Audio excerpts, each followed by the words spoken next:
আসসালামু আলাইকুম। এখন শুনবেন সংবাদ শিরোনাম। সামনের যুদ্ধ কঠিন, অনেক লম্বা মন্তব্য তারেক রহমানের। ধর্মের ট্যাবলেট বিক্রি করে প্রতারণা করছে একটি দল, অভিযোগ সালাউদ্দিনের। দেশ নিয়ে, দেশের শিক্ষা, দেশের কৃষি, দেশের নারী সমাজ, সবগুলো বিষয় নিয়ে এইরকম প্রিসাইজ আলোচনা আর কোন রাজনৈতিক দল করেছে? ধর্ম নিয়ে কাজ করলেও ব্যবহার করে না জামায়াত, দাবি সংগঠন আমিরের। লেভেল প্লেইং ফিল্ড না থাকার অভিযোগ নিয়ে ইসিতে প্রতিনিধি দল। ভোটের তফসিল ঘোষণা নিয়ে বুধবার রাষ্ট্রপতির সঙ্গে নির্বাচন কমিশনের সাক্ষাৎ।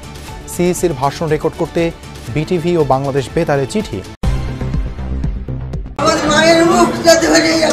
আমি ওইখান থেকে 10 টাকায় দেখি আমার নিনা ওইখানে রক্তে ভরে আছে। রাজধানীর মোহাম্মদপুরে মা ও মেয়েকে নির্মমভাবে হত্যা, সিসি ক্যামেরার ফুটেজ দেখে খুনি শনাক্তের চেষ্টা পুলিশের।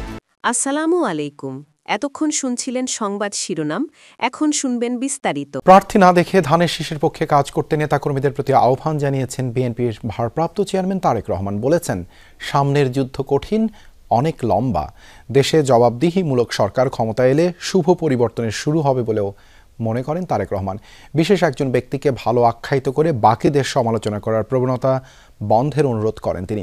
জানান, বিএনপি ক্ষমতায় গেলে প্রথমেই 50 লাখ পরিবারের কাছে ফ্যামিলি কার্ড দেওয়ার পরিকল্পনা করছে। বিএনপির দেশ গড়ার পরিকল্পনা কর্মসূচির দ্বিতীয় দিনের আয়োজনও ছিল ছাত্রদলের নেতাকর্মীদের নিয়ে। রাজধানীর কেআইবি মিলনায়তনে অনুষ্ঠানের সমাপনী সেশনে ভার্চুয়ালি যোগ দেন বিএনপির ভারপ্রাপ্ত চেয়ারম্যান তারেক রহমান। গোটা অনুষ্ঠানের বড় অংশ জুড়ে তারেক রহমান কথা বলেন কর্মসংস্থান ও স্বনির্ভর বাংলাদেশ গঠন নিয়ে তার পরিকল্পনার কথা, যেখানে ব্যবসা বান্ধব পরিবেশ তৈরি, বিদেশে দক্ষ কর্মী পাঠানোর জন্য প্রশিক্ষণের ব্যবস্থা, নারীর ক্ষমতায়ন, কৃষি উৎপাদন বৃদ্ধি, খাল খনন কর্মসূচি, বায়ু দূষণ নিয়ন্ত্রণ সহ বিভিন্ন পরিকল্পনা গুরুত্ব পায়। কৃষক কার্ড আর আরেকটা হচ্ছে ফ্যামিলি কার্ড। এইম থাকবে ইনশাল্লাহ আল্লাহর মতে সরকার গঠনের সক্ষম হলে আমরা জনগণের রায় আমরা প্রথমে 1 বছরের ভিতরে চেষ্টা করব 50 লক্ষ ফ্যামিলির কাছে রিচ করার জন্য, দেওয়ার জন্য।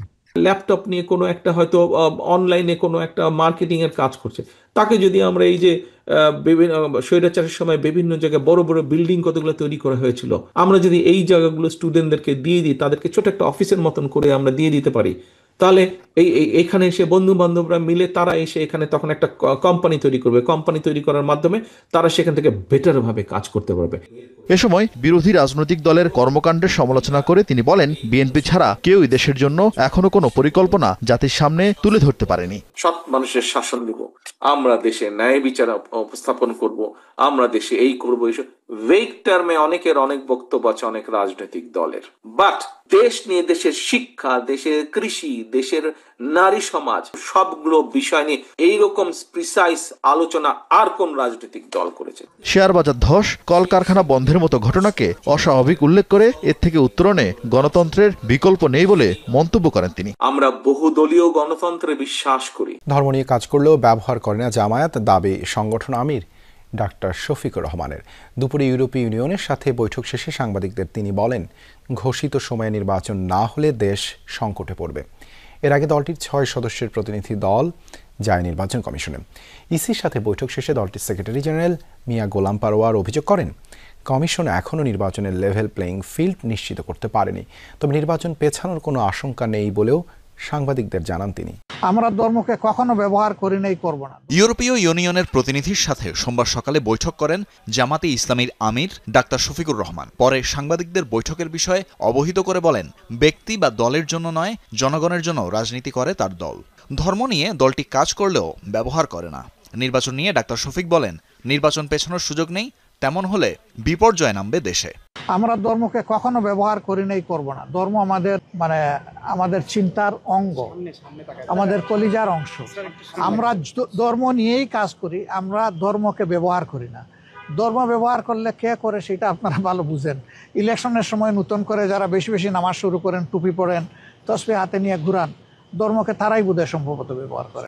এর আগে 11:30টায় দলটির 6 সদস্যের প্রতিনিধি দল নির্বাচন কমিশনের সাথে বৈঠকে বসেন। প্রায় 2 ঘন্টার বৈঠক শেষে সাংবাদিকদের সাথে কথা বলেন দলের সেক্রেটারি জেনারেল মিয়া গোলাম পরোয়ার। বর্তমান পরিস্থিতিকে নির্বাচনের জন্য লেভেল প্লেইং ফিল্ড বলার উপায় নেই বলে মন্তব্য করেন তিনি।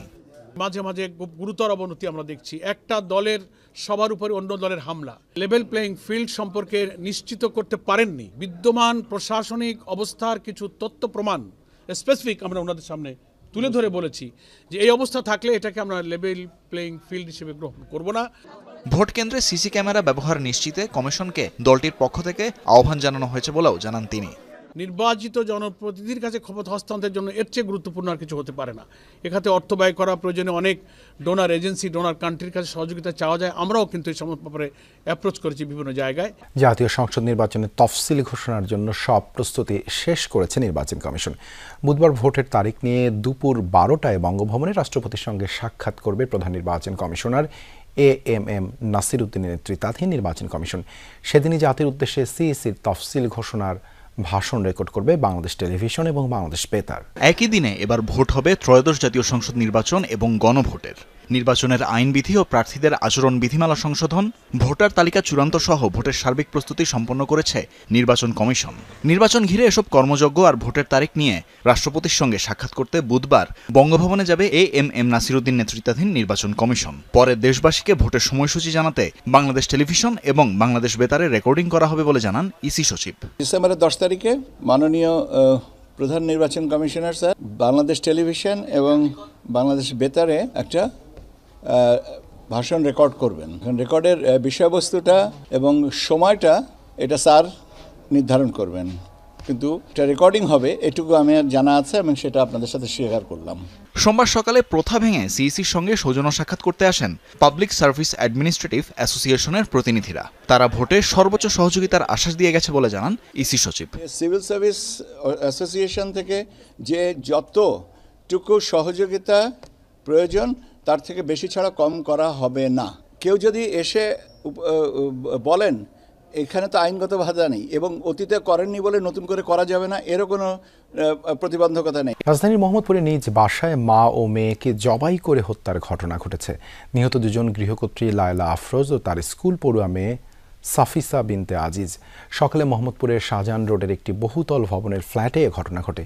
খুনের পর বাথরুমে গোসল সেরে মেয়ের স্কুল ড্রেস পরে বেরিয়ে যায় সন্দেহভাজন গৃহকর্মী। সিসিটিভি ও খুনের আলামত পরীক্ষা করে অপরাধী শনাক্তের চেষ্টা করছে পুলিশ। সকাল 7:52 কালো বোরকা পরে মুখ ঢেকে ভবনের মূল ফটক দিয়ে ভেতরে প্রবেশ করেন গৃহকর্মী আয়েশা। প্রায় 2.25 ঘন্টা পর 9:36 স্কুলের পোশাক পরে পিছে ব্যাগ নিয়ে বেরিয়ে যান। ঘটনা এই বহুতল ভবনের 8ম তলায়। ভেতরে গিয়ে দেখা যায় লিফটের সামনে গৃহকর্ত্রী লায়লা আফরোজের মরদেহ। উপরে গিয়ে দেখা যায় মেঝেতে ছোপ ছোপ রক্ত।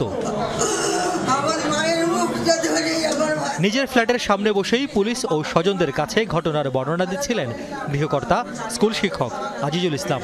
জানান, স্কুল শেষে সকাল 10:30 নাগাদ ফ্ল্যাটে ফিরে দেখেন পড়ার টেবিলে রক্তাক্ত মেয়ে আর ঘরের মেঝেতে স্ত্রীর গলাকাটা মরদেহ। পরে মেয়েকে সোহরাওয়ার্দী হাসপাতালে পাঠানো হলে চিকিৎসক মৃত ঘোষণা করেন। দরজার এই নব খুললাম, খুলেই দেখি আমার মেয়েটি